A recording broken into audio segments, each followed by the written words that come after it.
I'll let you do the loud talking, Thomas. You're better point things out than I am. All right, so to give you guys reference, that's that entire ridge right there, Skinwalker Ranch. Can't hear you. Skinwalker Ridge. We are directly lined up with the sign at the turnaround where we were just at. If you look down, you can kind of see a white object to the side of the haystack.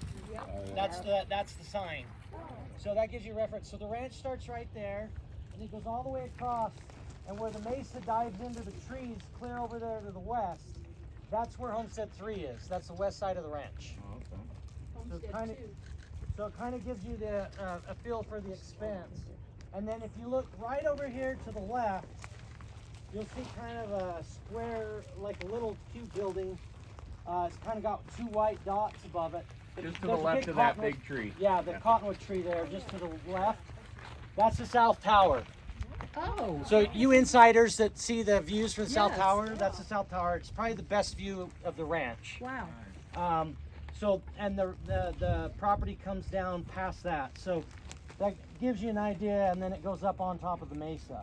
Is that the tree with the hole in it? That Uh, building right there? So if you look down there, kind of this way, in that direction, you'll see a big cluster of the tallest trees right there. Yes. That's Homestead 1 and the command center. Yep. That's where the helipad's at. And then if you continue left, let's see here. You can, if you've got really good eyes, you can see the bait pen. We call it the black box now. It's a structure. You come left from that group of trees, and then there's kind of a big tree by itself sitting right there. That's the tree with the hole in it. You actually right here, you can kind of see the hole. Oh, yeah. Just to, if you keep going left of that, in the there between the Russian olive trees, there's you can see a little building. That's the black box. That's out in the middle of the field. And then keep going left. How do I? Okay, right here in this green alfalfa field, right, or cornfield, right in front of us. Yeah. Do you see the end of the pivot? It kind of looks like a little triangle. Yes. Okay, if you come directly above that and go all the way against the hill, that's the triangle. Oh. So something in that airspace right there that you cannot see has caused us lots and lots of problems. Where's Homestead 2? So continuing from the triangle, Yep. if you wrap around, and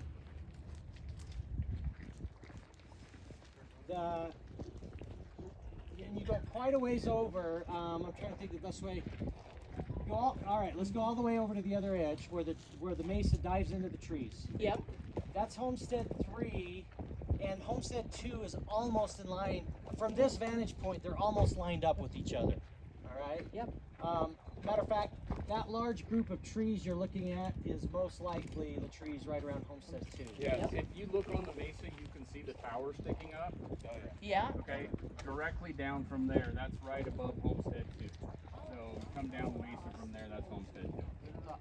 You can barely see the tower above the triangle out there. Yeah, that one's a little harder to pick out, but on the skyline you can see the tower sticking out. That's the truss tower that's directly above Homestead 2. Okay. And that's where we see the orbs. Yeah. That's pretty much from right here all the way over to down. right there. Yep. Cut out. So you've got the whole expanse of the ranch, and then you've got that separate rectangle. You know, the property's been assembled piece at a time over the years, and that's the way Brandon bought it. This field right here, on the backside of the field, you'll see all the Russian olive trees. Yep. If you look at the ranch, there's like a little square 40-acre piece right there. Yeah, who's got their shirt with the map of the ranch on the back? That's that Yep, there it 40-acre is. piece. Yeah, so see his hat right there? That's basically how the ranch, So, that's a map of the ranch. can I sit up for me for a sec? So the Russian olive trees right here in the field is this little jog right there. All right, this little jog. Got it. Where's the spiral? Thanks, bud. Spiral on top? Oh, the spire? I mean, are you, like the photogrammetry? Oh, Yeah. the spiral. So, where we parked? Yeah. Yeah. So, where we parked, right inside the gate, up on top of the mesa there is where that is. Is that where they did the drumming? No, that's below. So that basin area, just right to like where you guys were standing inside the gate. If you look directly to the right. north over there, Yeah. that basin area is where the petroglyph is, where what we call the in point for the in and out the UFO, Oh. and that's where we had the Blazing Bear do their drumming stuff. Was in there. It's like a big natural amphitheater, really, in there. The UFO inside the hill, I mean the drill site. I'm just kidding. It's like, wow, you heard it here first, folks. We have no, hey, we pulled metal out of the mesa. Yeah, I mean, right. what do you think? Where was that? If you look towards Homestead 2 and you come back to the right, you'll see where the mesa kind of dives in. There's like a big, it's hard to tell from this point, but there's a big kind of valley right there. That's the drill site. So it's basically, if you basically take where you see the tower from Homestead 2 and come to where you see all that rocky area around here, kind of in between that is the drill site. Where was the dire wolf?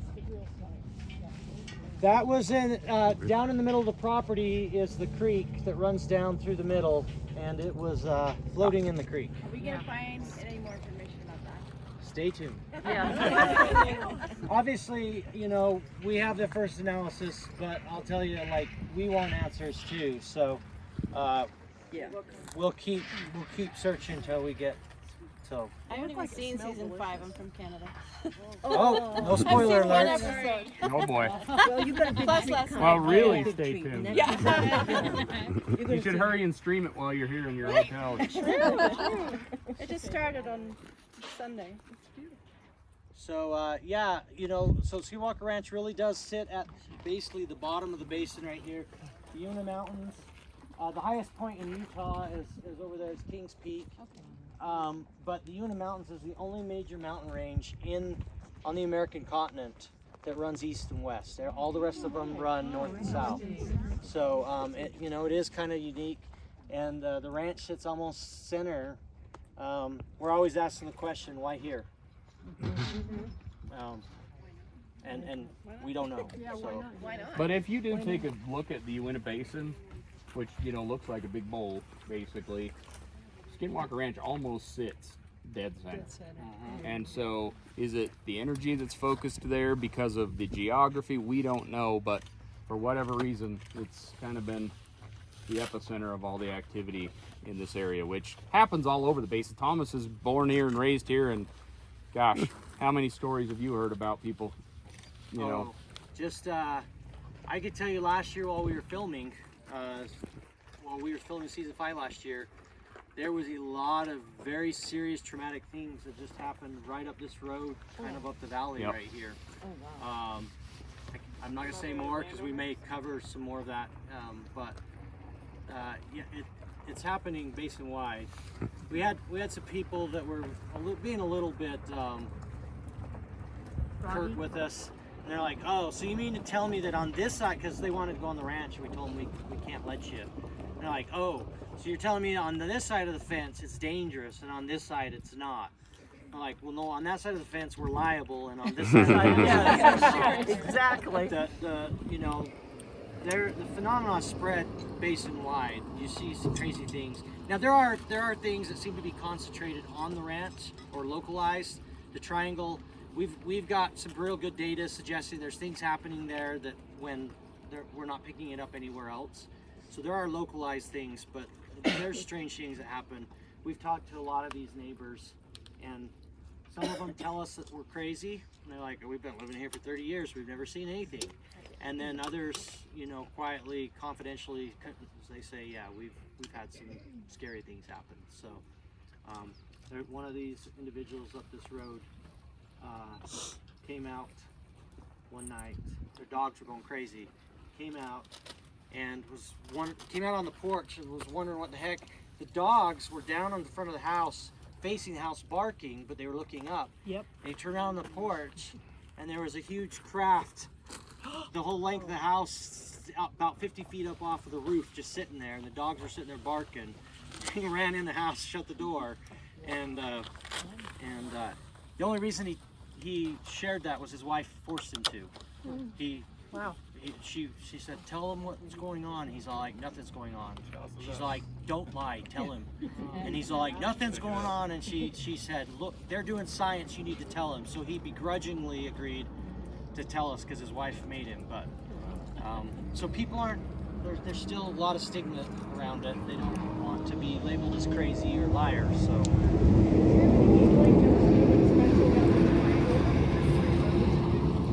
What's that? Do you have any inkling there was something special about the triangle other than the 3 roads we found there? No. In the beginning, that's all it was, and that's the only reason we call it the triangle, because those natural roads created a triangular shape. It wasn't until the first year that we were doing this that Travis had his cantanas that he created with tri-filled meters in coffee cans, and was able to triangulate that there was some sort of energy source coming. So he did it with strings, you know, on an old school map and everything. And we thought, okay, all right. Are we going to let you get away with that pun about triangulate? Come on. Yep. And so, literally, we just started testing that area. And above there on the mesa is where we first had hiked up when we got here. We got all those crazy, you know, microwave signals and things like that. And so, you know, we just decided to test it more, and who knew that that turned out to be kind of the epicenter of where it was. So, Yeah. shows that a 3rd grade high school science project can really I was so good embarrassed. results. Yeah. Oh, I remember out there, He I'm came like- back. He was out there doing that. I was off doing something else with Eric. I was thinking we were doing ground penetrating radar at this time. Yeah. And Thomas came back. He's like, "This is the most ridiculous thing I've ever done." Greatest science project of our time, and we're sticking tri-filled meters inside a coffee can.